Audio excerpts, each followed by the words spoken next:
ఏకీభవించు. అత్యున్నత సింహాసనమందు నివాసించే మా ప్రియ పరలోకపు తండ్రి, ఆకాశమును భూమిని సముద్రమును దానిలో సమస్తాన్ని సృష్టించిన సృష్టికర్త అయిన దేవ, ఈ ఉదయకాల సమయమందు తండ్రి ఎక్కడెక్కడ ప్రాంతం నుంచో మా ప్రియులందరూ తోడుకొని వచ్చి ఈ దివ్య వాక్కును ప్రభా మేము ఆత్మ సహాయంతో వినిచుండగా మమ్మల్ని నచ్చబట్టి తండ్రి నీకు ఇష్టమైన పాత్రలుగా మలచబడి అనేక మందిని వెలిగించి వెలుగువంతులుగా మమ్మల్ని మలచింది తండ్రి. ఇగో తండ్రి అనాలోచన కాక అపవాది ఎత్తుకుని పోయినట్లుగా గ్రహింపు లేని వారంగా ఉండక దాన్ని గట్టిగా పట్టుకుని తగిన కాలం మందు ఫలించినట్టు కృప చూపించండి. వచ్చిన బిడ్డల బట్టి నేను ఎటువంటి అవాంతరాలకు ఎటువంటి అంతరాలకు తోడు కాకుండా కాపాడిని ప్రార్థిస్తూ క్రీస్తు అభిశ్రేష్టమైన పవిత్రమైన పుణ్యాన్ని అడిగి పొందుకొని ఉన్నాం తండ్రి. ప్రతి మంత్లో మనకు 1వ తారీఖు ఇలా కలవడానికి దేవుడు మార్గాన్ని బిడ్డల చేత మనం కలిగించినందుకు దేవునికి ఎంతో కృతజ్ఞమై ఉన్నాము. అయితే ఈరోజు మీ అందరికీ పంచుకోవాలనుకుంటున్న విషయాలు ఏంటంటే, మనం ఎక్కువగా జీవించేటప్పుడు మన జీవితంలో జరిగే ఎన్నో కష్టాలలో ఇబ్బందులు ఇరుకుల్లో మొట్టమొదటిగా మనం ఆలోచించేది ఏంటంటే, నేను అనవసరంగా ఈ భూమి మీద పుట్టానా ఏంటి, నేను ఎందుకు పుట్టాను, అసలు పుట్టకుండా బాగుండేది, ఇట్లా ఆలోచిస్తూ మనం శపించుకుంటుంటాం. మన భక్తుల్లో ఒక ఆయన అలాగే శపించుకున్నా తెలుసు మనకి. అయితే అట్లా శపించుకుంటూ ఉంటాం.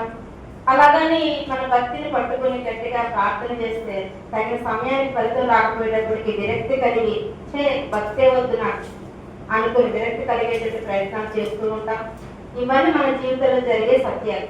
అయితే వీటన్నిటికీ మీరు కూడా వాక్యం ద్వారా నేను పంచాలని ఆశపడుతున్నాను. మనము వాక్యం అనే దానిని ఎక్కువగా అర్థం చేసుకునే విషయంలో పొరపాటు పడుతూ ఉంటాం. దేవుడు భూమిని కలిగించేటప్పుడు నోటి ద్వారా దీన్ని కలిగించాడు. కలిగించిన తర్వాత మానవులను మనలను తన స్వహస్తములతో చేసినట్లుగా మనం చదువుతాం.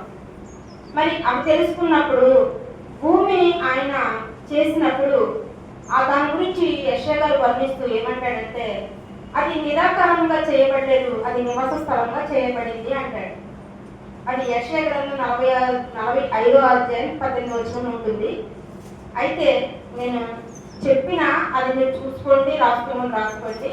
నేను అట్లా మీకు రాసుకునేంత టైం ఇవ్వకుండా ఉండవచ్చు, కానీ మీరు మనసు పెట్టుకుని ఆలోచించి మీకు అది డౌట్ వస్తే నన్ను అడగండి. ఎందుకంటే మన వెనకాల అమ్మున్నారు, మరి దానికోసం టైం కేటాయించే విషయంలో కొంచెం నేను లేట్ చేయను, గ్రహించవలసిందిగా మనకి.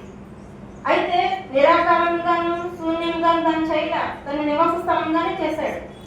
మాట ద్వారా కలిగిన దానికే నివాసయోగ్యంగా మలిచినప్పుడు మరి స్వహస్తములతో మనం తీసుకున్న మనల్ని ఎందుకు నిరుపయోగంగా చేస్తాడు?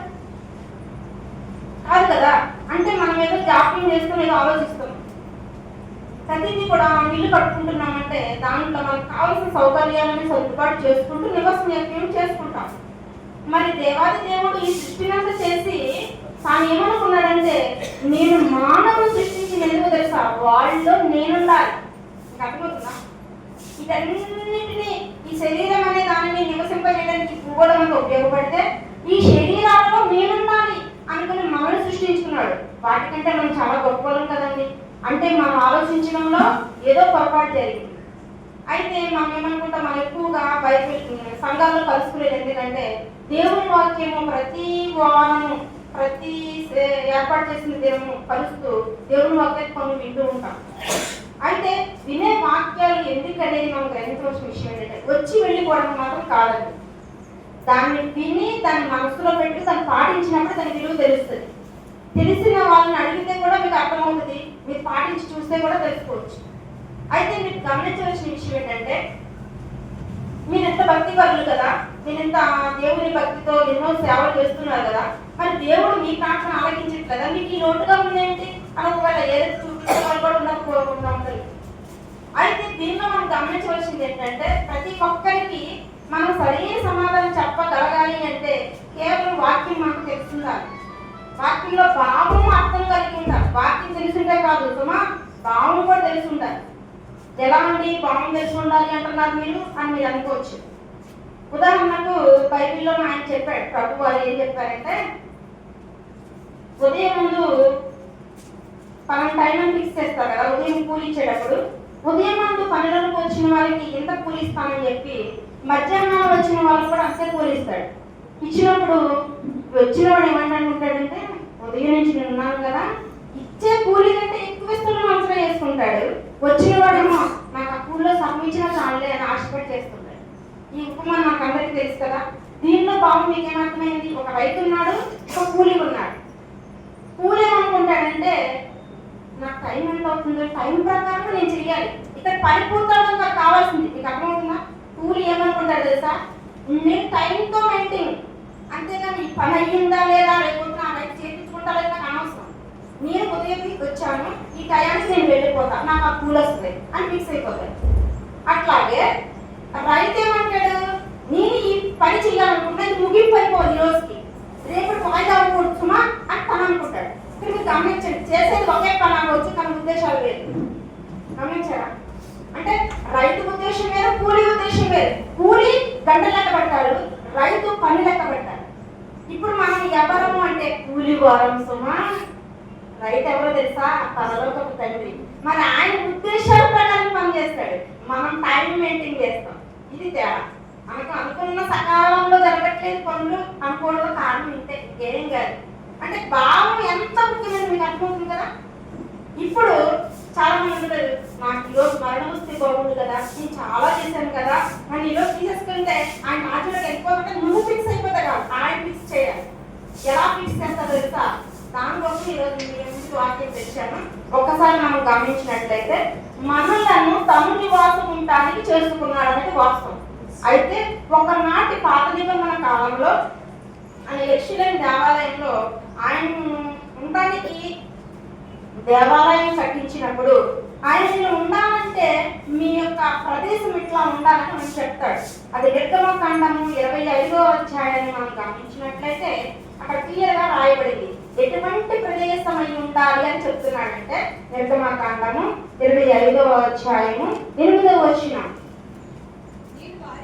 నేను వారిలో నివసించినట్లు వారు నాకు పరిశుద్ధ స్థలంగా నిర్మింపవలెను. పరిశుద్ధ స్థలం వాళ్ళు, నేను వాళ్ళ దగ్గర ఉంటానంటే పరిశుద్ధ స్థలంగా నిర్మించాలి మీరు సుమా అన్నాడు. ఇక్కడ మీరు ఏమైపోతుంది అంటే మనములో ఆయన నిర్మాణంగా నిలిచి ఉండాలి, మనలో నివాసం ఉండాలంటే మనం పరిశుద్ధంగా నిర్మించబడాలి. తెలిసిందా? అయితే మరి పరిశుద్ధంగా ఎలా నిర్మించబడతాం? ఈ పరిశుద్ధ స్థలంలో ఏమేమి ఉంటాయని వాళ్ళు చూపించారు. ఒకనాడు మోషే గారికి ఏమన్నా తెలుసా? ఇప్పుడంటే మనం టీవీలో చేసిన సినిమాలు చూస్తున్నాం, చక్కగా చిత్రాలన్నీ చూస్తుంటాం.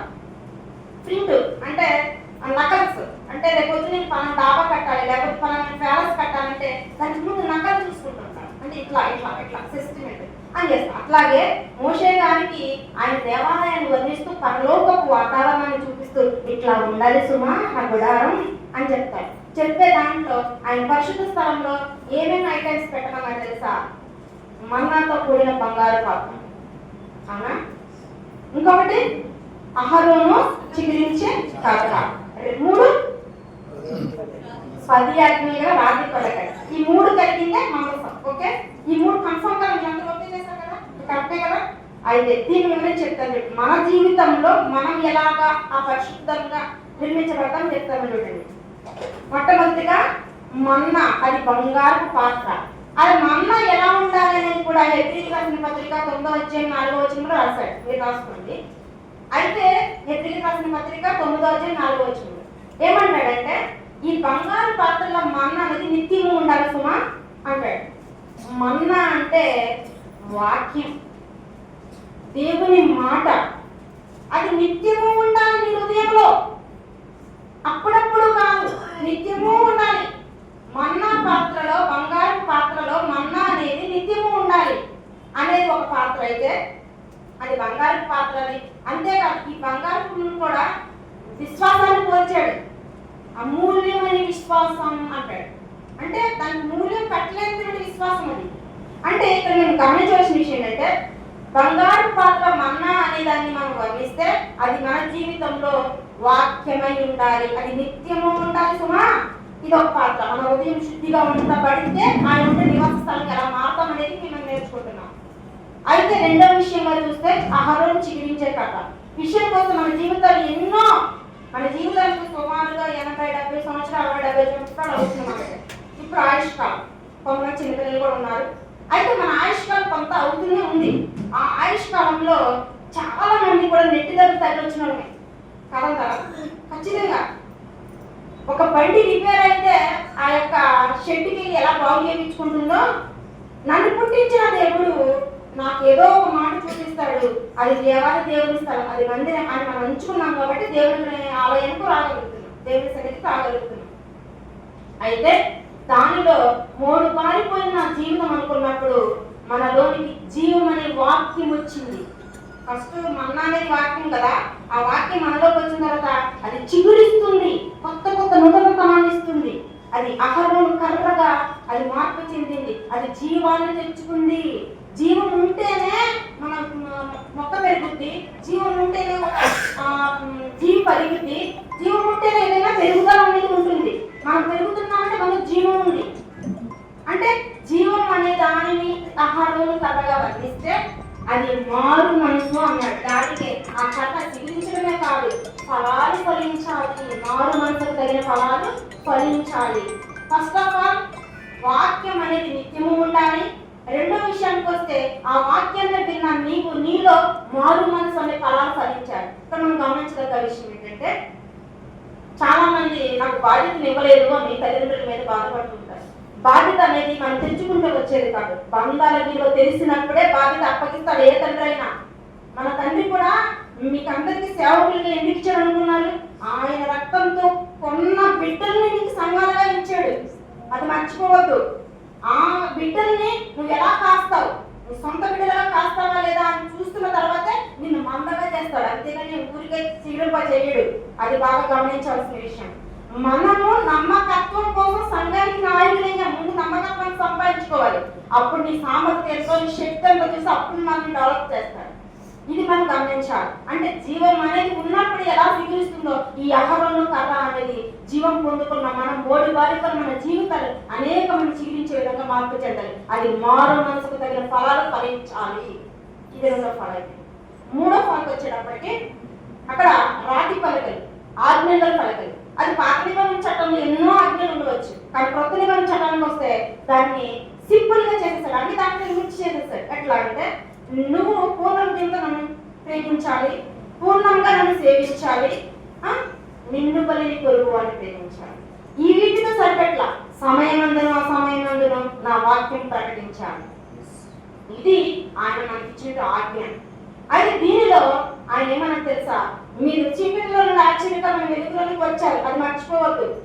మళ్ళా చీకట్లో వెళ్ళడానికి కాదు, వెలుగు సంబంధంగా బ్రతకడానికి. బ్రతికే మీరు నాలోని గుణ లక్షణాలు తెలుసుకోవాలి, తెలుసుకున్న మీరు చెప్పాలి. ఇప్పుడు వింటున్నారంటే ఒక 20% అంతే. దీన్ని అమల్లో పెట్టినప్పుడు అది 30%, ఆ తర్వాత దాన్ని పాటించడం 50%, అది ఇంకొకరిని అలాగ తయారు చేసే విషయంలో నీకు పర్సంటేజ్ ఇస్తాడు. అంతేగాని నేను వింటున్నాను, వెళ్తున్నాను, చర్చికి వెళ్తున్నాను, ఆఫ్రవుతున్నాను, నీకు నాకు ఇన్ని రావాలి కదా ఇబ్బంది పెట్టే కదా. ఆయన ఉద్దేశంలోకి వెళ్ళాలి, నువ్వు నేను అనుకుంటే అవ్వదు. ఆయన మన దృష్టిలో 1000 సంవత్సరాలకు ఆయన దృష్టిలో ఒక్కరోజు సమానమని మనకు తెలుసు కదా. మరి ఆయన ఉద్దేశాలు మనకంటే సమయము కాలం ఉంది, ఆయనకి ఏమీ లేదు. ఆయన కాలానికి స్థలానికి అతీతుడు. ఆయన ఒక్కసారి కొంతమందికి అవసరాలు తీర్చిన సమర్థుడు. ఇవన్నీ మన జీవితంలో అనుభవాలుగా తెలుసుకున్న మనము, గుణ లక్షణాలు తెలుసుకున్న మనము ఆయన నీతిని ప్రచురం చేయాలి. ప్రచురం చేయ నిమిత్తమే మనం ఎంచుకున్నాడు. మీరు రాజులని యాజక సమూహం, దేవుని సొత్తైన ప్రజలు. మీరు మిమ్మల్ని ఎవరైనా తాకారో నన్ను టచ్ చేసినట్టే. మీరు ఎవరనుకున్నా నా సొత్తు, నా అక్కడ ఆ స్వతంత్ర మనకు అర్థం కావాలి. ఇది మనం గమనించదగ్గ విషయం. అంటే దీనిని బట్టి మనం ఆలోచిస్తూ వస్తే ఫస్ట్ ఆఫ్ ఆల్ నిత్యము మన హృదయంలో వాక్యం ఉండాలి. సినిమా పాటలకో లేకపోతే ఎవరైనా కబుర్లు చెప్తే దానికోసం గంటల టైం వేస్ట్ చేయడమో, లేకపోతే పబ్లిక్ గేమ్స్ ఆడడమో, ఫ్రెండ్స్తో ఎంజాయ్ చేయడమో కాదు. నిత్యము నీ హృదయంలో వాక్యం ఉండాలి, అది నిత్యము ఉండాలి. నీకు బాధల్లో ఉండాలి, నవ్వులో సంతోషంలో కూడా ఉండాలి, ఎప్పుడూ ఉండాలి. ఆ వాక్యం నేను ఎప్పుడు ఉత్తేజపరుస్తూ ఉండాలి. నూతనత్వం నీలో ఉండాలి, బయట కాదు. అది దేవుడు చెప్తున్న మాట. అప్పుడే నాకు నివాస యోగ్యంగా. మరి ఇవన్నీ చూసుకోండి. ఇప్పుడు మన నివాసాలు దేవుడికి యోగ్యంగా ఉన్నాయా, అపవాదం వచ్చి ఉండడానికి యోగ్యంగా ఉన్నాయా? ఇప్పుడు మనం ప్రశ్న వేసుకుంటే ఇప్పుడు తీసుకెళ్ళిపోయినా అని అన్నాం అనుకో, ఇప్పుడు తీసుకెళ్ళిపోయి మనం అట్లా. అందుకే దేవుడు ఆలస్యం చేస్తున్నాడు. అంటే దీర్ఘశాంతుడు. ఆయనకు తెలుసు నిన్ను పోగొట్టుకోవడం ఇష్టం లేదు, నిన్ను నన్ను పోగొట్టుకోవడం ఇష్టం లేదు. అందుకే అంత రోషం గల దేవుడైనా, పౌరుషం గల దేవుడైనా మనం బ్రతికించుకోవాలని తగ్గించుకుని దయాళత్వం కలిగిన వాడుగా, దీర్ఘశాంతుడుగా సహనాన్ని వహిస్తున్నాడు. అందుకే అటువంటి సహనాన్ని మీరు కలిగి ఉంటే ఓటమి ఎప్పుడు చూడరు అని చెప్తున్నాడు. మీకు అర్థం కూడా ఈ 3 పాయింట్లు చెప్పాను కదా. దేవుడు నివాసం ఉండే స్థలంగా మనం ఎలా మోడిఫై అయ్యాము. అయితే దేవుడు ఆయన భూమిని పంపించేటప్పుడు ప్రభువుని ఏమన్నా తెలుసా, నశించిన దాన్ని వెతికి రక్షించడానికి పంపించాడు. మన విషయానికి వచ్చేటప్పటికి మనం చేసిన దోషాలను బట్టి శ్రమ వేదన మనకు పట్టుతుంది. ఆ శ్రమ వేదనలో మనకి ఎక్కువగా పుట్టింటికి వచ్చిన అమ్మాయికి బాగా తెలుస్తుంది. నేను వచ్చిందంటే చెప్తున్నాను వినండి. బాధ అనేది వచ్చినప్పుడు అమ్మ నాన్న గుర్తొస్తారు, లేకపోతే గుర్తురాడు. మీకు తెలుసా? నిజం అనుభవం అది. అంతేకాదు భర్త విషయానికి వస్తే కొంచెం బాధ పెట్టినా ఏదో ఉంటుందో మాట్లాడాలని, అచ్చుడు ఇచ్చుడు ఇచ్చేసావా, అసలు నా గురించి అని ఎట్లా మాట్లాడుతుంది అంటే మాట్లాడకుండా నువ్వు కూర్చుంటే నా సహించలేక నేను ఏదో ఒక విధంగా కదిలించి నీతో మాట్లాడుకుంటాడు భర్త. చూసారా? ఇవన్నీ కొన్ని ట్రిక్స్ మనకు తెలిసే ఉంటాయి. దీన్ని మనం గమనించినట్లయితే దేవాది దేవుడు కూడా ఈ యొక్క తీర్పులు అనేవి మన మీదకి ఎంటర్ కావడానికి గల ఉద్దేశం ఏంటంటే, ఇలాంటప్పుడు నన్ను పుట్టించిన దేవుడు ఎక్కడున్నాడు, నన్ను ఏ ఉద్దేశంతో పుట్టించాడు, అసలు నా హోప్ ఏంటి, నా గురించి ఆయన ఏం ఆలోచించాడు అనేటువంటి ఆలోచన నీకు వస్తుందా రాదా, లేకపోతే నువ్వు వేరే ఆలోచిస్తున్నావు అనే దాన్ని తెలుసుకోవడానికి దేవుడు పెట్టిన టెస్ట్. మనం ఇది బాగా గమనించాలి. అంతేకాదు అపవాదం వచ్చే వే ఎలా ఉంటుంది తెలుసా? మొట్టమొదటిగా నీకు సంతోషం అనే దాన్ని ఎలవేస్తుంది. తర్వాత సంతోషం ఎలా వస్తుందో తెలుసా? నీకు సంపాదిస్తేనే వస్తుంది సంతోషం అని నిన్ను అలా వచ్చుకోగా. ఆ తర్వాత తెలుసా? సంపాదన సరిపోతా, హోదా ఉండొద్దు, పదం ఉండొద్దు అని పనులోకి లాగారు. ఇది దాని ఎరా. ఇవన్నీ ఒక బోధకులుగా మనం తెలుసుకుని ఉండాలి తంత్రాలకి. అలాగా చల్లగా లోకాన్ని అన్నిటిని ఆకర్షిస్తూ ఉంటుంది. అయితే దేవుని ఉద్దేశం అది కాదు. నువ్వు సంపాదించాలి, లేకపోతే నువ్వు హోదాలో ఉండాలి, అది కాదు. నీ ఏ హోదా అనేది నేను సెట్ చేస్తా, నేను సెట్ చేస్తా. నేను నిన్ను నిర్మించుకున్నాను, నువ్వు నన్ను నిర్మించలే. నేను నివాసం ఉండటానికి నేను అనుకూలంగా నీలో ఉండి అనేక మందికి నివాస యోగ్యాలుగా మలచడానికి నేను వచ్చా. ఒకప్పుడు శరీరంతో వచ్చిన నన్ను చంపేశారు, నేను ఆత్మ రూపంలో మీలో ఉండి కార్యాలు చేయాలనేది అనుభవం. మనం గమనించదగ్గ విషయం. అంతేకాదు దీన్ని ఆసరాగా తీసుకుని అప్పుడు ఏమంటుందో తెలుసా?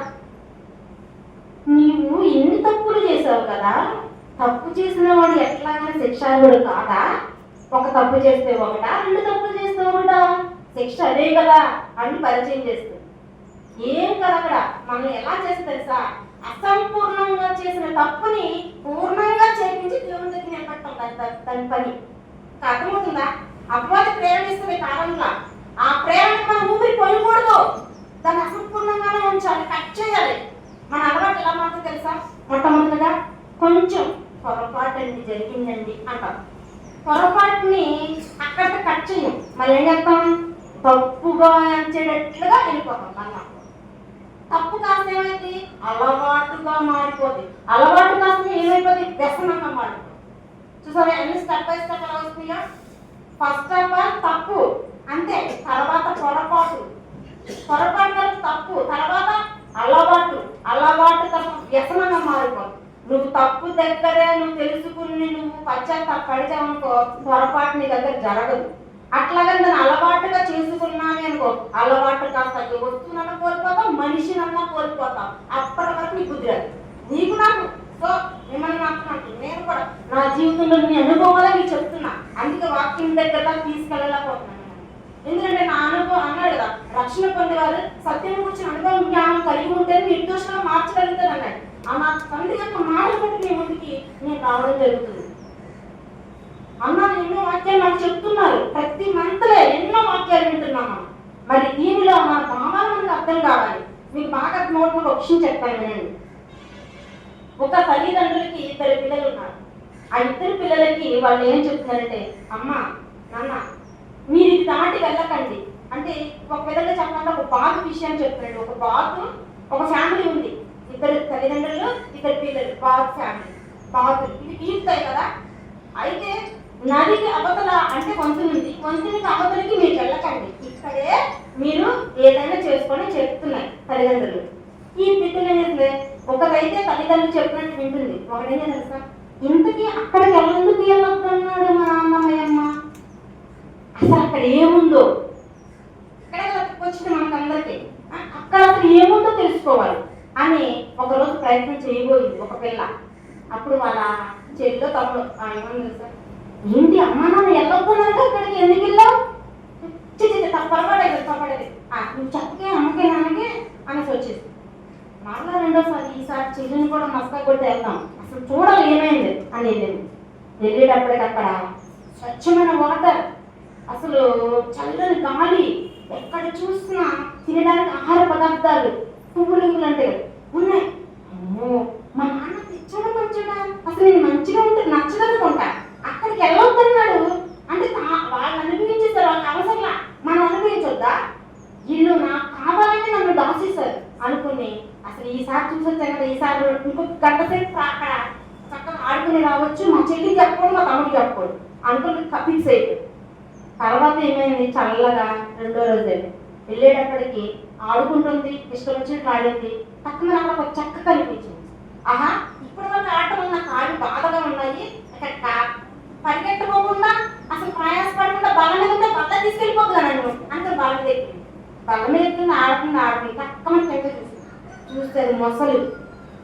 వాము నాన్న అందుకే నాకు వెళ్ళొద్దన్నాడు, అక్కడ ముసలింట్లేనా నాకు వస్తే కానీ తెలియదు, నాకు శాస్తి జరగాల్సిందే, ఈ శాస్తి జరగాల్సిందే, నేను చెప్పినప్పుడు వినాలి కదా, ఎలా శాస్తి జరగాల్సిందే అనుకో. తిట్టుకుంటూ చూస్తుంది, ఎక్కడుంది మొసలు నెత్తి మీద ఉంది చూసారా. ఆ పరిస్థితిలో నాన్న వెతుక్కుంటూ వస్తున్నాడు, నా బిడ్డ ఏమైంది అని. నశించదాన్ని వెతికి రక్షించడానికి మనిషి కుమారుడే పంపించాడు. ఇదిగో ఇక్కడ మనకు అర్థం కావాలి, అప్పుడే మనకు గుర్తొస్తాడు. వివేకం కలిగిన వెతకవారు కలరేమో సంచారం చేస్తున్నా లోకంలో. అప్పుడు నన్ను పుట్టించిన ఆయన ఏడి, నాకు జన్మనిచ్చిన దేవుడు ఏడి, నాకు తల్లిదండ్రులు బిడ్డలు హోదానిచ్చిన దేవుడు ఏడని ప్రశ్నించుకుంటున్నావా లేదా? అదే వివేకం. వివేకం కలిగిన వెతకవారు కలరేమని వెతకుచున్నాడు. ఆ వెతికే వాళ్ళు నువ్వు నేను పట్టబడాలంటే. వివేకవంతులంటే ఎవరనుకున్నారు? మనం ఏదో బాధగా పట్టబడ్డాం కాదంట్లా. తర్వాత ఏంటో తెలుసా, ఆయన విధానం ఏంటో మనం తెలుసుకున్న తర్వాత అది కష్టమైన ఇష్టంతో పని చేయగలగాలి, అదే వివేకం. కష్టాల్లో కూడా ఇష్టపడి పనిచేయడం వివేకం. అటువంటి వారు కావాలని కోరుకున్నాడు. మరి నివాస స్థలంలో ఉంటున్నామా లేదా, అలా వెతికే వారిలో ఉంటున్నామా లేదా మనం ప్రశ్నించుకున్నాం. ఓకేనా. మనకి ఎక్కువగా చాలా మంది తిట్టే వాళ్ళు కనిపిస్తూ ఉంటారు. పుచ్చుకున్నానికి ఏమవుతుంది అక్కడ, మనల్ని తిడుతూ ఉంటారు. అప్పుడు మనకి ఏమొస్తుందంటే పౌరుషం వస్తుంది. నేను మా రక్త మాంసాలు కలిగిన వాళ్ళం కదా, పౌరుషం వస్తుంది. కానీ దేవుడు అన్నాడు తెలుసా, ఒకసారి మీరు గమనించినట్లయితే రోమిలికి రాసిన పత్రిక 12వ అధ్యాయము, రోమిలికి రాసిన పత్రిక 12వ అధ్యాయము 14 నుంచి 19 వరకు చదువు. మిమ్మల్ని హింసించిన వారిని దీవించుడి కానీ శపింపవద్దు. ఆగమ్మా, ఇక్కడ మీరు గమనించండి, వాడు ఎందుకు నిన్ను తిడుతున్నాడో అనేది గమనించాలి. ఎందుకు తెలుసా, అయితే నువ్వు హెచ్చు దశలో ఉండాలి, వాడికంటే నువ్వు హోదాలోనే ఉండాలి. అందుకు వాడికి అసూయలు తిడుతున్నాడు సుమా, నీకు ఏం రీజన్ లేదు, నువ్వు గమనించాలి. అంతేకాదు ఆడు నన్ను తిట్టాడు కదా, నేను ఎందుకు తిట్టకూడదు, నాకు పౌరుషం లేదా అని నువ్వు తిట్టకూడదు. ఎందుకు తెలుసా, నీకు యజమాని ఉన్నాడు. ఎవరు? న్యాయాధిపతి, అందరికీ న్యాయాధిపతి. నీకు నాకు న్యాయం తీరుస్తాడు ఉన్నాడని ఆగరంది. చాలా అనలేదా ఆగర్ దగ్గర? నా ముసులు తగులుతుంది. నీకు నాకు న్యాయం దేవుడు తీరుస్తాడు అంది. అన్ని రాలంది కదా, అది దేవుడు నమ్మకం ఇట్లా మనం అనుకోవద్దా? ఖచ్చితంగా అనుకోవాలి. కానీ ఇది చాలా కష్టమైంది. హింసించే వాళ్ళని ఎవరంటే జీవించేది ఉంటుందా? అస్సలు ఉండదు. కానీ ఒకటి మాత్రం మనం తెలివితే ఖచ్చితంగా మనం ఓకే చేస్తాం, చెప్పించాం. ఎందుకో తెలుసా? మన న్యాయాధిపతి దేవుడు. మనం తీర్చే తీర్పు కొంచెం మాత్రం. ఆయన తీర్పు తీర్చాడంటే ఇక మట్టి కలిపి పైకి తగడే కట్టే అలా ఉంటుంది. ఆయన దెబ్బ అది మనం గమనిస్తే ఆయన హస్తానికి ఇస్తాం. మనమైతే మనంగా తీసుకున్నాం అనుకో, అటు చప్ప దెబ్బ ఇటు రోడ్డు దెబ్బ తగినట్టు ఉంటుంది. ఎందుకో తెలుసా? మనకి ఎలాంటి వాళ్ళు ఉంటుంది తెలుసా? అప్పుడు నేను ముందు తాగేస్తాను అనుకోండి, చచ్చిపోతానా లేకపోతే ఎదుటి వ్యక్తి చచ్చిపోతానని కోరుకుంటానా? ముందు తాగినాడే చస్తాడు కదా. కానీ నేనేమనుకుంటాను, ఆడు ఎప్పుడు చచ్చిపోతాడో, నన్ను క్షమించేశాడు, నన్ను ఇలా మాట్లాడేశాడు కాబట్టి నేను దేవుడి వాక్యం ప్రకటిస్తున్నాను కాబట్టి వాడు ఇలా జరగాలి. అలాగే వాస్తవానికి నువ్వు అసూయతో అన్న మాటలకి దేవుడికి అప్పు చెప్పకుండా నువ్వు ఇష్టం తాగావు, నువ్వు పోతావు ముందు. ఆడు తాగాడు కానీ వాడు తాగలేదు కానీ వాడు ఓన్లీ జబ్బు పడ్డాడు అంతే. ఇప్పుడు ఎవరి ముందు చచ్చిపోతాడు? జబ్బు పడి చస్తాడా, ముందు చేస్తాడా? ఇప్పుడు మొదలు లెక్క ఉన్నామా?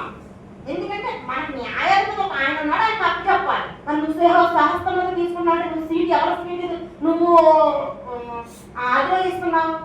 దేవుని సీట్ని జడ్జిమెంట్ నువ్వు తీసుకుంటున్నావు. ఇది గమనించగల విషయం. ఇన్ని తెలుసుకుంటేనే మనం ఇది చేయగలం. ఆనాడు భక్తులు వాళ్ళ మరణాన్ని సైతం లెక్క చేయకుండా ఎదురు వెళ్ళారంటే అర్థం ఏంటి? ఈ లోకంలో ఉన్న వస్తువులని వాడు ప్రేమించడం, వీటన్నిటికీ అతీతుడు ఆయన ఉంటే చాలా అనుకున్నారు వాళ్ళు. మనము కూడా అంత ఎత్తు ఎదగాలి. అసలు ఆయన హోదా ఏంటి, ఆయన యొక్క స్టేటస్ అని తెలియాలి. ఇప్పుడు చూస్తున్న వెలుగు కంటే ఆయన ఏ వెలుగుతో వర్ణించడం తెలుసా మీకు? ఆయన్ని అంతటి ప్రబోజ్వలమైనటువంటి తేజోమయుడైన దేవదూతల మహామహాదేవతల పరిశుద్ధ దూతలు సైతం ఆయన చూడలేకున్నాయి. మనం ఎంత ఆఫ్టర్ ఎంత హోదాలో ఉన్నాయని సింపుల్గా దేవుడిని ఇలా సింపుల్గా చెప్తారండి. మనం అసలు దేవుడు అనే మాట మన నోటంతా రావడానికి ఎంత భయపడాలో తెలుసా? చాలా భయపడాలి. మన జీవితాల్లో జరిగేటువంటి ప్రతి దానికి కూడా ఎన్నో సమస్యలు వస్తుంటాయి. సమస్యలు అనేవి ఎలాంటివి అంటే మీకు బాగా అర్థం అవ్వాలంటే, పక్షులు లేని ప్రదేశం అంటూ ఉందా ఎక్కడన్నా? లేదు. పక్షులు ఎగురుతూనే ఉంటాయి, అలాగే మన బాధలు వస్తూనే ఉంటాయి. కానీ ఆ గూడు కట్టుకునేటట్టుగా మన హృదయాన్ని అటుకు అప్పగించుకోవడం, వాడు గూడు కట్టుకునేటట్టుగా పరిస్థితులు కల్పించుకోవడం మన హృదయంలో. ఎప్పుడు ఏముండాలంటే దేవుని వాక్యం నింపుకోవాలి. ఆయన ఏమన్నాడు? ఇంకో విషయం ఏంటంటే, అపవాదం వచ్చే వే ఎలా ఉంటుందంటే ముందు అబద్ధాన్ని పరిచయం చేస్తుంది. అసలు నిజంగా జరిగిందంటారా? దేవుడు చెప్తే మరి ఇలా ఎందుకు జరుగుతుంది అని నీకు అబద్ధాన్ని పరిచయం చేయాలి. అవునా అని మన హృదయం చెప్పు. అప్పుడేమవుతుంది? అనుమానించినాడు దేవుడు, అవమానించినాడు దేవుడిని. అంతటి మహోన్నతుడిని నిన్ను సృష్టించిన ఆయనను అవమానించినట్లు. అవమానానికి మించిన ఇంకేదైనా ఉందండి తప్పు? అంతకంటే ఇంక మించిందేం లేదు. ఇంత అనుమానం నా మీద అని అంటాడు ఒక భర్త. అవును, నువ్వు ఇలా చేస్తున్నావు అనుమానం, అంత అనుమానం ఉన్న చోట నేను ఉండలేను అంటే. అలాగే దేవుడు మనలో ఉండాలి, నివాస యోగ్యంగా ఉండాలంటే మన విశ్వాసాన్ని కోల్పోవాలి. మనం ఊపిరేసి రాసే ఈ విశ్వాసం, ఇది మనం గమనించవలసిన విషయం. అపవాది విషయానికి వచ్చేటప్పటికి అది ఎట్లా అంటే మొట్టమొదటి అబద్ధాన్ని పరిచయం చేస్తుంది, తర్వాత అబద్ధంలో భయాన్ని పుట్టిస్తుంది. ఆ భయం కాస్త ఏం చేస్తుంటే నీకు శోధనలోకి మారుస్తుంది. ఎట్లా అంటే నీ బిడ్డల విషయంలోనూ, నీ సంపాదన విషయంలోనూ, లేకపోతే నీకు ఒక పదవిలో కానీ ఇంకా విషయాల్లో కానీ బయట విషయాల్లో కానీ నిన్ను అటాక్ చేస్తుంటుంది. శ్రమంలో, బాధల్లో, వేదన నిన్ను అటాక్ చేస్తుంటుంది. అంతేకాదు నీ కుటుంబంలో ఐక్యతను వీడిలో పారుస్తుంది. ఐక్యత అంటే దానికి ఇష్టం ఉండదు. ఐక్యతకు ఉన్న విలువేంటి తెలుసా? ఎక్కడైతే ఐక్యత ఉంటుందో అక్కడ శాశ్వత జీవం, ఆశీర్వాదం ఉంటుంది అని అర్థం చేసిన దేవుడు ఆయన. ఇప్పుడు నువ్వు ఐక్యత కోల్పోయానుకో నీకు ఆశీర్వాదం లేనంటే. చాలా మంది అంటుంటారు, అత్త అంటే పడదు, మా అంటే పడదు, తల్లి అంటే పడదు, కూతురు అంటే పడదు, నేనే నువ్వే అన్నట్టుగా మాట్లాడుతూ ఉంటారు. మరి దీని విషయానికి వచ్చి ఐక్యత లేనప్పుడు ఎలా ఆశీర్వదించబడతాం? ఎక్కడైతే ఐక్యత ఉంటుందో అక్కడ శాశ్వత జీవం ఉంటుంది, ఆశీర్వాదం ఉంటుందని వాగ్దానం చేసిన ఆయన మాట మనం తిరస్కరిస్తాం. మన విశ్వాసం అనేది తెలుసా? నేను అడిగాను కాబట్టి దేవుడు ఇస్తాడు అనేది ఇస్తాడు. అది అసలు విశ్వాసమే కాదు. విశ్వాసం డిసిషన్ ఏంటి తెలుసా? ఆయన ఇస్తానన్నమాట ఖచ్చితంగా చేస్తాడు అన్నదే విశ్వాసం. కానీ మనం ఏమనుకుంటా? రివర్స్, నేను అనుకున్నది ఇస్తాడని కూడా విశ్వాసం అనుకుంటాం. అది తప్పు. నేను ఇదే మాట తెలంగాణలో ఒక చర్చిలో చెప్పాను, చాలా బాగా చేసింది సేవకులు. నేను దేవుడి కోసం బయటకు వచ్చిందని, నాకు డబ్బుల కోసం లేకపోతే ఆత్మ, ఒక ఆత్మ ఎంత ఒక నాకు ఎంత బాధ కలిగిందో తెలుసా అండి. ఒక ఊరిలో ఒక చర్చిని పెట్టాడంటే ఆ సంస్థ అన్ని లేదు కానీ ఇతర దిద్దుల కోసం కూడా ప్రార్థన చేయాలి. నేను దీపస్తంభం మీద ఎందుకు పెట్టాడు? నీ సంఘాన్ని బట్టి చేస్తావు ప్రార్థన. చాలా మంది గమనించదగ్గ విషయం ఏంటంటే నా కుటుంబంలో ఏదైతే సమస్య ఉందో అది అనుకోసమే చేస్తానంటారు. కాదు కాదు, నీ సమస్య తీరాలంటే బయట వాళ్ళ సమస్యలను నువ్వు చేస్తేనే దేవుడు నీ సమస్య ఏంటో చూస్తాడు. దేవుడు వేరు, నువ్వు అనుకున్నట్లు కాదు. ఇది గమనించాల్సిన విషయం. అయితే నేను వారి బాధ కలిగించాలని కదా ఏం కాదు, నాకు ఆత్మరక్షణ ముఖ్యం. ఎన్నో కుటుంబాలండి అసలు కుటుంబాల భర్తకి భార్యకి పడదు, వస్తుంటారు చర్చికి కానీ చర్యలు వాక్యం ఉండదు. వాళ్ళు నిరవాసలు వెళ్ళిపోతుంటారు. ఎందుకు? అసలు వాక్యం అంటే ఏంటి? వాక్యం వేరు జీవితం వేరా? కాదండి, వాక్యంతోనే జీవితం ముడిపడింది. ఇది పక్కాగా చెప్పగలను. ఎందుకో తెలుసా? దేవుని జీవిత చరిత్ర ఎందుకు పెట్టాడు? చరిత్రలు, విజ్ఞాన శాస్త్రాలు అన్నిటిని కూడా సజీవంగా ఎదిరించి నిలబడి దేవుని సాక్ష్యం మన ప్రభు యేసుక్రీస్తు చరిత్ర. ఆయన నమ్మిన మనం ఎందుకు అలా ఉండాలి? అది మనం బాగా. అందుకే దావీదు మహారాజు ఒక్కసారి ఒక ఉదాహరణ చెప్పేసి నేను ముగించేస్తానండి. ఒకసారి మీరు గమనించినట్లయితే సమూయేలు 2వ సమూయేలు గ్రంథము 16వ అధ్యాయము, సమూయేలు 2వ గ్రంథము 16వ అధ్యాయము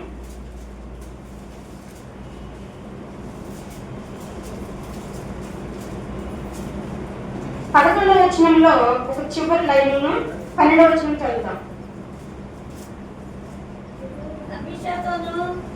తన సేవకులందరితోనూ కలిగినదేమనగా, నా కడుపున పుట్టిన నా కుమారుడే నా ప్రాణము తీయ చూస్తుండగా ఈ బెన్యామీనీయుడు ఈ ప్రకారం చేత ఏమి ఆశ్చర్యము? మరి జోలి మానుడి యెహోవా వారికి సెలవిచ్చి ఉన్నాడు కనుక వారిని శపింపనీయుడి. ఇప్పుడు ఒకరిని శపిస్తున్నాడంటే ఎవరు శపించడానికి ఆజ్ఞ ఇస్తే శపిస్తున్నాడని మీకు అర్థమవుతుంది. ఇక్కడ దేవుడు ఆజ్ఞ జరగదు. అర్థమవుతుందా? ఆయన ఏమన్నాడు? విచారమైన బాధని మనస్ఫూర్తిగా నేను ఎవరికి కలిగించిన అన్నాడంటే మనకు ఒక అర్థం కావాలి. దేవుడికి నా హోదా ఏంటి? మన ప్రభుకున్న హోదా అంటే దేవుడు కాదు. మన ప్రభుకున్న హోదా ఏంటి? ప్రియకుమారుడే. మన ప్రభుకున్న హోదా ఏంటి తెలుసా? ఆయన సర్వాధికారి. అవునా? అంటే మనకు మేలు చేయడానికే అధికారా, కీడు చేయడానికి అధికారి కదా? సర్వాధికారి కదా. మరి మీరు చెప్పండి, మేలుకి కీడు చేయడానికి కూడా అధికారం అయినా. అయితే ఆయనకు ఉన్నటువంటి ఇప్పుడు మనం నేర్చుకున్నాం కదా, చీకటిలో నుండి ఆశ్చర్యకరమైన వెలుగులోకి మనం ఎందుకు తెచ్చుకున్నాడంటే ఆయన గుణాలను ప్రచురణ చేయడానికి. ఇప్పుడు ఆయన గుణంలో ఉంటుంది ఏంటో తెలుసా? కనికరం. ఆయన గుణం ఏంటో తెలుసా? కనికరంలో పూర్ణత్వం కలిగిన ఏంటో తెలుసా? ఆయన శిక్షించడానికి కానీ బాధపడడానికి అసలు ఇష్టపడ్డాయి. ఈ బాధలో నన్ను గుర్తించుకుని ఆయన అన్నాడు అనుకో, వాడు కావలసిన దీవిని చెద్దమని చూస్తాడు. ఆయన అంత మంచి దేవుడు నమ్మేది, కనికర పూర్ణుడు. కానీ మనకు అది రాదు. ఎంత చేశాను కదా, ఇది క్షమిస్తాడా అని మనం ఫీల్ అయిపోతుంటాం. అసలు నువ్వు అడగాలి కదా, అన్ని చూస్తేనే కదా ఆయన మనసు ఏంటి అర్థమవుతుంది. అలాంటి ప్రేమమూర్తి ఆయన. అందుకే ఆయన ప్రేమను చూపించడానికే ఈ శపించే విషయంలోనే ఈ మనస్సులో భావాలు బయటకు వస్తాయి. అసలు నా గురించి ఉద్దేశం ఏంటి? నేను ఇచ్చే ఆశీర్వాదం కోరుకుంటున్నాడు, నాకు నన్నే కోరుకుంటున్నాడు. ఈయన ఇతను నా దగ్గరికి నా సన్నిధికి వస్తున్నాడు, నా సేవ చేస్తున్నాడు, పర్ఫెక్ట్ గా చేస్తున్నాడు, కరెక్టే. కానీ దీని ఉద్దేశం ఏంటి? నేను కావాలనుకుంటున్నాడా, నేను ఇచ్చే దీవెన కావాలనుకుంటున్నాడా అని దేవుడు టెస్ట్ చేయడం కదా. ఖచ్చితంగా చేస్తున్నాడు. ఆ చేసే దాంట్లో పట్టబయలు కావాల్సింది ఏంటో తెలుసా మనకి? ఇక్కడ ఇది షిమే అనే అతను శపిస్తున్నాడు దావీదు మహారాజు. ఏమంటాడు తెలుసా? ఎందుకు మేనల్లుడు అభిషేక్ ఆయన సైన్యాధిపతి, ఎందుకు నువ్వు అంత కంగారు పడతావు? దేవుడు ఆజ్ఞ లేకపోతే ఎవరు నన్ను తిట్టడయ్యా, నువ్వు వాళ్ళు ఊరుకో అని చెప్పి ఆ కింద 12వ వచనం ఏమన్నా చూడండి. యెహోవా నా శ్రమను లక్ష్య పెట్టునేమో వాడు పలికిన శాపములకు బదులుగా నాకు మేలు చేస్తాడేమో ఆయన. ఇతను చెప్పించడం నేనెందుకు బాధపడాలి? నా మనసు ఏంటో, నేను ఎలా బిహేవ్ చేస్తున్నాను ఆయన తెలుసు కదా. ఆయన తప్పు చెప్తాం, ఆయన ఎట్లాగైనా చేయడానికి సమర్థుడు అని ఆయనకి ఇచ్చాడు అధికారం. మరి మన జీవితంలో మన ప్రవర్తన మీద ఆయనకు అధికారం ఇవ్వగలుగుతున్నామా? అప్పుడే కదా మన మార్గాలు సరళం చేస్తామన్నాడు. మరి ఇవన్నీ ఎందుకు మర్చిపోతున్నాం మనం? ఇది బాగా మనం గమనించదగ్గ విషయం. అయితే మీకు ఇక్కడ అర్థమైంది కదా, శపించాడని మనం అనుకున్నాం కదా. ఈ శపించిన ఆయనే మరి 19వ అధ్యాయంలో 18వ వచనంలో ఏమంటాడు చూడండి. అక్కడ ఆ శపించిన ఆయన ఏమన్నాడు చూడండి. అక్కడ 19వ అధ్యాయం అదే రాసేదా నది దాటి అది దాటి రాజింటి వారిని దాటించుటకును రాజు దృష్టికి అనుకూలమైన దానిని చేయుటకును రేపు పడవను యువతలకు తెప్పించి అంతటా గేరా కుమారుడు శపించాడు దావీదు మహారాజుని. ఈ దావీదు మహారాజు అక్కడ ఎంటర్ అయ్యేటప్పటికి తన బిహేవియర్ ఎలా మారిపోయింది చూడండి. శని వచ్చి యోర్దాను నది దాటిపోగానే అతనికి ఎవరినైతే శపించాడో అతనికి సాష్టాంగపడ్డాడు. ఏలినవాడా నేను చేసిన ద్రోహం నా మీద మోపకుము, నా ఏలినవాడను రాజునకు విడిచిన వేళ నీ దాసునకు నేను మూర్ఖుంచి చేసిన దోషపు మాటలు చెప్తాడు. జ్ఞాపకం ఉంచుకోవద్దు నాయన, మనసును ఉంచుకోవద్దు. ఒకవేళ అన్న ఆ తిట్టిన ఈయన రెస్పాండ్ అయిపోయాడు, అక్కడ ఎంత హల్లకల్లోలం అయ్యేది చూడండి. అతను కొంచెం సమయం ఇచ్చేటప్పటికి ఎట్లా మారిపోయాడు చూసారా. అది ఎవరు చేసిన ఏర్పాటు? దేవుడు చేసిన ఏర్పాటు. సాష్టంగా పడిపోయి నేను ఎప్పుడో నేను తిట్టాను చూడయ్యా, అసలు నీ మనసులో పెట్టుకోవద్దయ్యా అలాంటివన్నీ అని సాష్టంగా పడిపోయి అడిగేస్తున్నాడు చూసారా. అంటే ఏంటి? దేవుడు మనకి ఇచ్చే విషయంలో ఆలస్యం చేస్తున్నాడు అంటే మనలో మార్పును వెతుకుతున్నాడు అని అర్థం. ఆ మార్పును మనలో చూపించగలుగుతున్నామా? ఆయన ఉద్దేశం ప్రకారంగా పనిచేస్తాడు, మన టైం టేబుల్ ప్రకారంగా పనిచేస్తాడు. ఈ రెండింటిని గ్యాదర్ చేస్తే అస్సలు కుదరదు. మన ఉద్దేశాలు ఆయన ఉద్దేశాలు కావాలి. నీకు ఇస్తాను కానీ నీ ఉద్దేశం వేరే వేలో ఉంది, ఆ వే మార్చుకో, నీకు నేను ఇస్తాను. చూసారా, ఏది అడిగినా ఆయన ఉద్దేశ ప్రకారంగా మనం నడుచుకుంటున్నామో ఒక్కసారి త్యాగం చేసుకుంటే ఖచ్చితంగా మనం అడిగింది మనం పొందుకోగలుగుతాం. అదే దేవుడు కోరుకుంటుంది. ఆయన ఉద్దేశం ప్రకారంగా పనిచేస్తాడు, మనమేమో మనం టైం ప్రకారంగా పనిచేస్తూ ఉంటాం.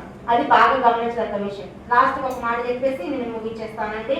యోహాను గారు రాసిన మొదటి పత్రిక 4వ అధ్యాయం 10వ వచనం. యోహాను గారు రాసిన మొదటి పత్రిక 4వ అధ్యాయం 10వ వచనం. దేవుని కుమారుని యందు విశ్వాసముంచువాడు తనలోనే ఈ సాక్ష్యం కలిగి ఉన్నాడు. అదేనా చదివేది నువ్వు? యోహాను గారు రాసిన మొదటి పత్రిక 4వ అధ్యాయం 10వ వచనం. మనము దేవుని ప్రేమించడమని కాదు కానీ తానే మనల్ని ప్రేమించి మన పాపములకు ప్రాయశ్చిత్తముంటకు తన కుమారుని పంపెను. మీకు అర్థమైందా? చాలా మంది మనం ఎలా అనుకుంటారంటే యేసు ప్రభు శిలువపై ఆయన బలి అయ్యాడు, ఆయన బలిదానం వలన దేవుడు ఎంత క్రూరుడో తెలుసా, ఎంత ఉగ్రుడో తెలుసా, ఆయన బలిదానంతో ఆయన శాంతపరుడయ్యాడు, అందుకే మన శిక్ష తప్పిపోయింది అని మనం ఒక కోణం ఎలా ఆలోచిస్తాం. ప్రభువునేమో సాత్వికంగా ఎంచుతాం, కానీ తండ్రిని ఎలా ఎంచుతాం తెలుసా? మనం ఒక క్రూరుడుగా, ఒక ఉగ్రుడుగా, ఒక రోషగాడుగా మనం ఎంచుతాం. అది తప్పు. అసలు ఈ ఏర్పాటు చేసిందే ప్రభు, ఆ తండ్రి. చెప్తున్నాడు ఆ మాట చూడండి ఒకసారి మళ్ళీ. మనము దేవుని ప్రేమించటమని కాదు, తానే మనల్ని ప్రేమించి మన పాపములకు ప్రాయశ్చిత్తంగా ఉండుటకు తన కుమారుని పంపించాడు. దీంట్లోనే ఆయన ప్రేమ ఉంది. వీళ్ళు నా దగ్గరకు వస్తారనే నమ్మకం లేదు. ఇదిగో తెలుసా, నిబంధన వీళ్ళు మీదే. కాబట్టి పాపం అనేది ఆదాము రక్తం ద్వారా భూమి మీదకి వస్తే, ఇదిగో నీతిమంతుని రక్తం ద్వారా దీనికి పరిహారం జరగాలని తండ్రే ప్రభువుని కేటాయించి అభిషేకునిగా భూమి మీదకి పంపించి ఒక ప్రణాళిక వేసి ఈయన ఎవరు తెలుసా? జడ్జి. ఈయన వీళ్ళ మీద జారిపడినట్టుగా చేసి దాన్ని మళ్ళీ అట్లా తిప్పి ఆ ప్రేమను ఇలా చూపించి ఆ ప్రేమను మనం ప్రాయశ్చిత్తం జరిగినట్టుగా చేసి ఈ ఏర్పాటు తండ్రి చేశాడు. ఇప్పుడు మనం ఘనత ఎవరికి ఇవ్వాలి? మనం ఎక్కడ ఆగిపోయాం? ఇది మనం తెలుసుకోవాలి. దేవాది దేవుని యొక్క ప్రేమే మనల్ని ప్రభువుని భూమి మీద దించింది. ఆ ప్రేమను తెలుసుకున్న తర్వాత తండ్రి యొక్క ప్రేమ అర్థమవుతుంది మనకి. మనం ఇక్కడ ఆగిపోతే ఎట్లా? అందుకే ఆయన అంటాడు, కనికరమును దయను చూపించేవాడు. ఆయన నిరీక్షణకు ఆధారమైన తండ్రి. నీ బాధల్లో కూడా నా తండ్రి ఏం చేసినా మనం ఎందుకు తెలిసి నేను తప్పు చేశాను, నాకు తగులు శిక్ష అంతేగా. తిరుగుమానిపై ఒక దొంగ అన్న మాట ఏంటి? ఆయన ఏంటి, ఆయన తప్పు చేయలేదు, ఆయన శిక్ష కూడా ఏంటి? నేను తప్పు చేశాను, నేను శిక్ష అని తను ఒప్పుకున్నాడు. మనకు కూడా మన పాపం ఏంటో మన తప్పు ఏంటో ఒప్పించడానికి ఇవన్నీ వస్తాయి. మనం ఖచ్చితంగా ఒప్పుకున్నామంటే అక్కడ పటాపంచింది అంతే, అక్కడితో కట్ అయిపోతాయి మన బాధ. ఇది మనకు తెలిసి ఉండాలి. ఇది క్లూ అంతే. అంటే మన బాధలు ఇంకా ఒక్కో తర్వాత ఒకటి రిపీట్ అవుతున్నాయంటే మనం ఎక్కడ ఆగిపోయాం? తండ్రిని నిజమైన ఉద్దేశంతో చూడట్లా. అది తెలియజెప్పడానికి శ్రమ వేదన ఒకదాని వెనుక వస్తున్నాయి. అందుకే దావీదు మహారాజు 119 కీర్తన ఏమంటాడు తెలుసా? ఆయన ఏమంటాడంటే 140 వచ్చిన అంటాడండి. ఏమంటాడు తెలుసా? శ్రమయు వేదన నన్ను కమ్మిని, కానీ ఆయన వాక్యం నన్ను సంతోషపరచకపోతే నేను చచ్చిపోయేవాడిని. చూసారా? అంటే మనకు ఆ మాట ఎలా ఉండాలి తెలుసా? ధైర్యాన్ని ఇస్తుంది. అందుకే అపవాది మనం భయం పుట్టిస్తుంది. అప్పుడు మనకు వాక్యం తెలిసాక ఏమంటాం? వాక్యం ఖచ్చితం, ఆయన ఆకాశం భూమి ధరించిన మాట ఖచ్చితం అన్నాడు. ఈ మాట నేను నమ్ముతున్నా. నువ్వేంటి నా మనసులో ఏదో ప్రేరేపిస్తున్నా అన్నప్పుడే నీకు భయాన్ని కోల్పోతావు. అప్పుడు ధైర్యం వస్తుంది. వాక్యం నీకు తెలుసుంటే ధైర్యం వస్తుంది. శోధన అనేది ఎందుకు వస్తుందంటే నువ్వు దానికి అధికారం ఇస్తే అది వస్తుంది. నీకు సత్యం మిమ్మల్ని స్వతంత్రులుగా చేస్తున్నాడు. నువ్వు ఇప్పుడు బానిసగా వెతుకుతున్నావు ఏంటి? సత్యంలో నువ్వు స్వతంత్రుడు కాలే. స్వతంత్రత నీకు అపాయం అంటే నువ్వు సత్యం తెలుసు ఉండాలి. అప్పుడు దాన్ని చెల్లించగలుగుతావు, దాన్ని ఎదుర్కోగలుగుతావు. శ్రమ ఎప్పుడు నీకు దేవుడు మనస్ఫూర్తిగా రానివ్వడు. బాధ అయిన శ్రమ అయినా నేను మనస్ఫూర్తిగా ఎవరికి రప్పించేవాడిని కాదు. వాడు తెలుసుకోవాలని రప్పిస్తున్నా. వాడు తెలుసుకుంటే భాగ్యవంతుడు అవుతాడు, నా దగ్గరకు వస్తాడు. నా బిడ్డను విడిచిపెట్టి నేను ఎప్పుడు ఉండలేను అన్నది ఆయన ఆశ. మనలోనే నివసించడానికి ఇష్టపడిన ఆయన ఈ భూమిని దీన్ని కొన్ని పరిస్థితుల వల్ల దీన్ని మ్యాచ్ చేయబోతున్నా. కానీ వీళ్ళంతా నా దగ్గరకు రావాలి. కాబట్టి వచ్చేలోపు నా రూపాలుగా మారాలి వీళ్ళు. అందుకనే నా ప్రభుత్వం పంపించాడు మన కోసం. ఇదన్నీ మనం తెలుసుకున్న వాళ్ళే. దీనిలో ప్రేమ దేనిలో ఉంది? ఆ శిలువ మానుపై క్రీస్తు కార్చిన రక్తం వెనకాల తండ్రి ప్రేమను గుర్తించగలిగితే అప్పుడు దానిలో ప్రేమ ఉంది. ఆ ప్రేమను గుర్తించినప్పుడే నిరీక్షణతో మనం ఎదురు చూస్తాం. నిరీక్షణ అంటే విశ్వాసం ఎదురు చూడటం అనేది కాదు. ఇంకోటి బాగా గమనించాలి. దీని లోతైన పాయింట్ ఏంటి తెలుసా? నొప్పితో కూడిన విశ్వాసంతో ఎదురు చూడటం. బాగా గుర్తుపెట్టుకోండి. విశ్వాసము, నిరీక్షణ, ప్రేమ, ఈ మూడే శాశ్వతంగా నిలుస్తాయి అన్నాడా? విశ్వాసం, ప్రభునందు విశ్వాసం ఉంచితే నాకు విశ్వాసం. ప్రేమ అంటే ఆ తండ్రి యొక్క శిలువ మానుపై ఆయన ప్రేమను గుర్తించేస్తాం. ఇప్పుడు నిరీక్షణ విషయానికి వస్తే నొప్పి తగిలినా దానిలో విశ్వాసం కోల్పోకూడదు. అది నిరీక్షణ. ఈ మూడింటిని మనం గట్టిగా పట్టుకుంటే మన ఎవరు భక్తులు కదిలించలేదు. ఇవన్నీ మన మనసులో పెట్టుకుని దేవునికి నిజమైన బిడ్డలుగా ఒక సమర్థవంతమైన యోధులుగా మనం ఉండాలని ఆశిస్తూ వాక్యాన్ని ముగిస్తున్నాం. ప్రార్థించుకున్నాం. మహాకరుడు వినవాదేవా,